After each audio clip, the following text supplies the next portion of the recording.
Well, boys, I think I sent her a little too hard. That's not good. Now, King makes some of the best suspension you can buy for the Toyota Tacoma, but nothing lasts forever. I got 8 years and 92,000 miles out of these, and I never had them rebuilt at 50,000 miles like you're supposed to. But I think the main contributing factor to the coil spring breaking was the rust from the harsh winter conditions we get in the Pacific Northwest.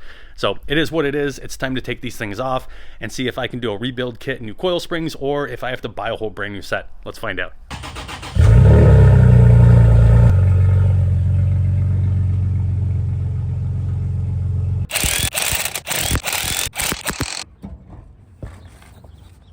Now that I got the wheel off, we can get a closer look here, and you can see some of that rust I was talking about there. Pacific Northwest, the winters are kind of brutal up here. Anyways, there's where the actual cracked coil is, and I'm guessing that's been cracked for a while, and I finally just went over a dip and it kind of came off the bottom cup there, and it was rubbing on the sway bar just a bit there. I also noticed I got a bit of rubbing on the shock body. Hopefully I didn't damage anything. The plan is to swap these out with a 700-pound spring. These are 650, but I went with a bumper and a winch, so I got some extra weight. So I'm going to do a 700-pound spring, rebuild the shocks, and I should be back on the road. If not, I'm going to have to buy a whole new set. Now I'm going to take the actual coilover out of the truck. I'm going to put some support underneath the lower control arm. I'm going to disconnect the upper control arm to make it a bit easier, and then hopefully this thing will slip right out. Hopefully the bolts aren't frozen.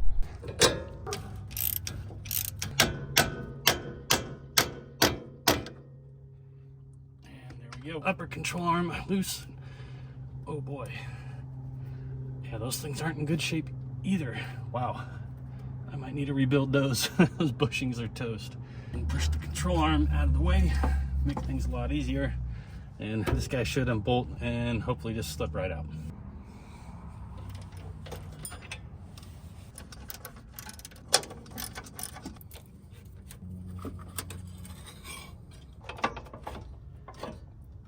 And out we go. Now that I got the coil spring off, let me give you a closer view of the crack there. So I'm guessing the coil was cracked and then I hit a big dip and it probably just slipped off the bottom cup there. I also noticed that this bottom bushing bearing is completely shot. So if I do rebuild these, again, I'm going to go a 700-pound spring. This will obviously need to be replaced. There's also a bushing on the top here. I'm guessing they'll want to replace that. The collar is in okay condition. The anodize has taken a little bit of a peppering from the winters. Hopefully everything else is in okay shape. I was rubbing a little bit on the shock body right there. Don't think that's going to damage anything.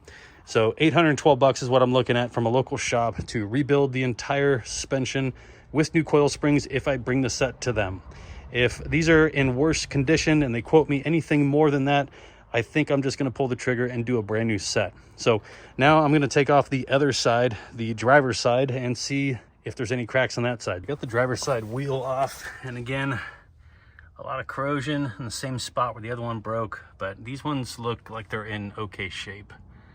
I don't think there's any damage to this side at all, but you can see right there, they're probably getting ready to go.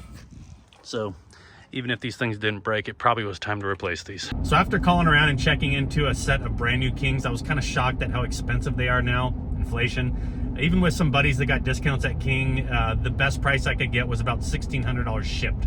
So I called around, I found a shop locally who can rebuild them completely with a brand new coil spring for about $850. They've been working on them for about a week now. They just called me, they're done, so I'm going to pick them up now. Let's go ahead and see how they look. All right, guys, we're at Cutting Edge Customs in Post Falls, Idaho. So if you need some off-road work, these guys are pretty legit. Check them out.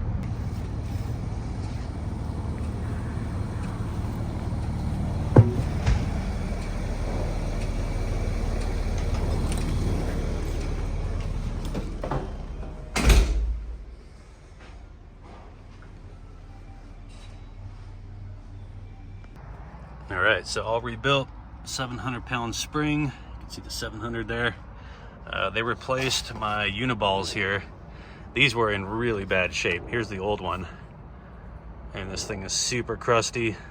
It's from all the salt and debris in the Pacific Northwest. So they replaced those two, so it ended up being a little bit more than the initial quote. So they quoted me about $850 with sales tax and all. Looking at $887. Still about half the cost of brand new shocks. So Time to throw these things back in the truck and let's see how these 700-pound springs ride.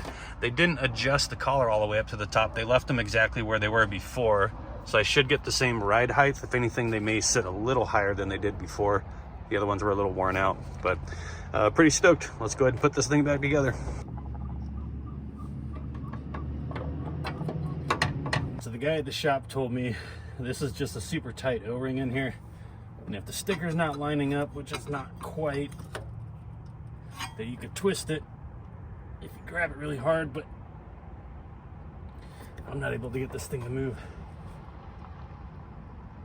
at all. So I'm just gonna put it in here for now. The stickers are all screwed up and I'll just take it off later. I'm gonna get some new stickers from King and then I'm just gonna leave it as is for right now.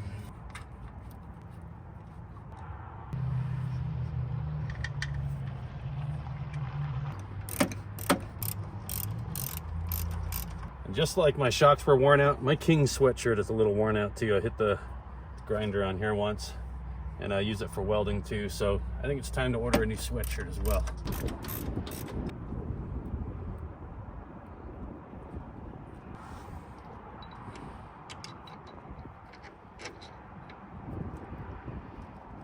Oh yeah, there we go.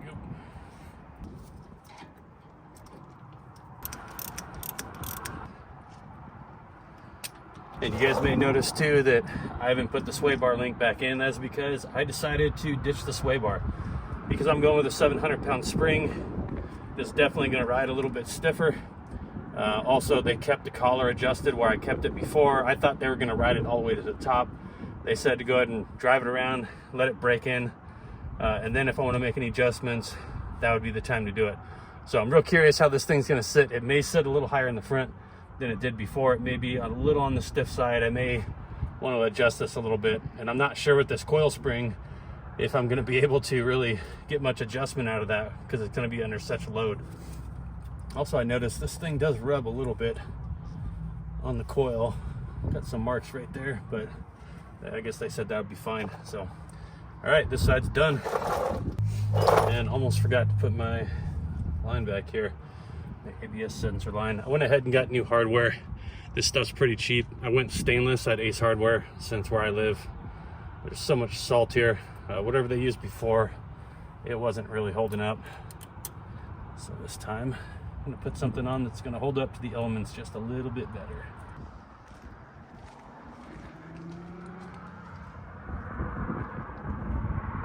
There you have it, that side's done.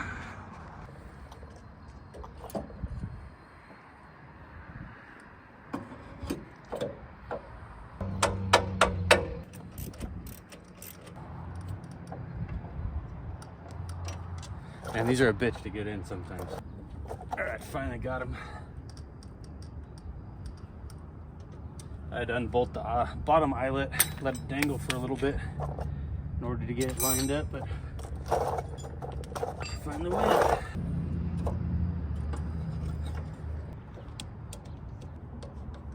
These uniballs are known to squeak, so the more grease, the better. You gotta constantly be lubing these things. So if you guys are thinking about going uniball over a ball joint, they're great. They last a little longer, they're stronger, but you gotta carry some Teflon with you at all times. Some Teflon spray is the best way. I've seen a lot of people struggle trying to get rid of the squeak. You can try dry lube. WD-40 is temporary, it doesn't last very long at all. But Teflon lube, the stuff used on bicycles, that seems to work pretty good. Now I'm finally done. So time to put the tires back on, go drive this thing around.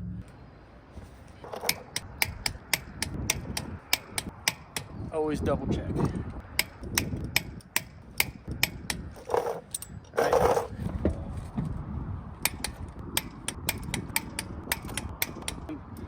right, we're good. We're gonna take it off the jacks now. All right, first look. Ooh, she's definitely sitting high. She's definitely sitting higher than before. I think she's still somewhat even, but yeah, this is definitely a lot more room in there. And boy, does that King suspension look pretty. And I love not having a sway bar too. We're gonna have to go for a test drive and see how that goes. She hasn't even been started in 2 weeks. Oh man, I miss my Tacoma. Been driving the wife's 4Runner, which is not bad. It's a TRD off-road, but there ain't nothing like a Tacoma. I just put a, what is this, Black Widow. Black Widow, I think it's a single chamber, pretty small, all stainless steel, with just a off-road turn down, so no tailpipe. I love it. Some people think it drowns a little bit, but I love that sound. First impressions with no sway bar, it definitely has some body roll to it, but you can feel the independent suspension actually working. So about to hit my first roundabout here. Let's see how this thing does here. Oh, nice 4th gen, buddy. Okay, it's not as bad as I thought. Shit, that's really not as bad as I thought. I thought it was gonna have a lot more body roll to it, but these 700-pound Coil springs are actually doing pretty well so far. The ride is definitely smooth. I thought the ride was gonna be a little bumpier with having those collars compressed down. Nice thing about Idaho, there are plenty of dirt roads all over the place for testing.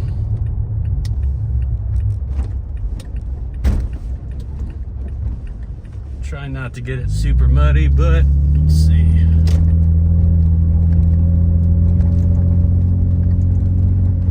Oh yeah, no sway bar. I'm liking it so far. This is pretty sweet.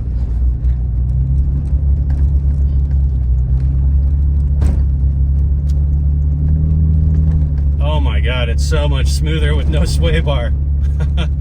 I don't know why I didn't take that off earlier. This road is usually pretty bumpy in my truck, even with the suspension on it. But now, it's actually hit some real... Oh yeah. I mean, these springs are a little stiff, but no sway bar, I'm digging it. I'm really digging it so far. Yeah, you can definitely feel the articulation and the independent suspension without that sway bar on there. This road is normally a lot bumpier with the sway bar. I don't think I'm gonna put it back on. Just initial impressions.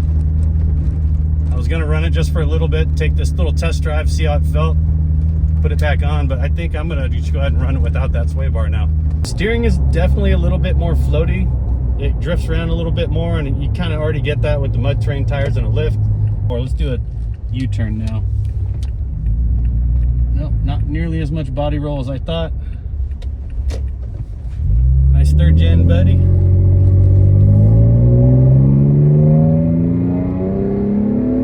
There you have it. Suspension's been fixed, sway bar's been deleted, and I am pretty stoked on the results of both. If you guys like this content, please like and subscribe. Thanks for watching.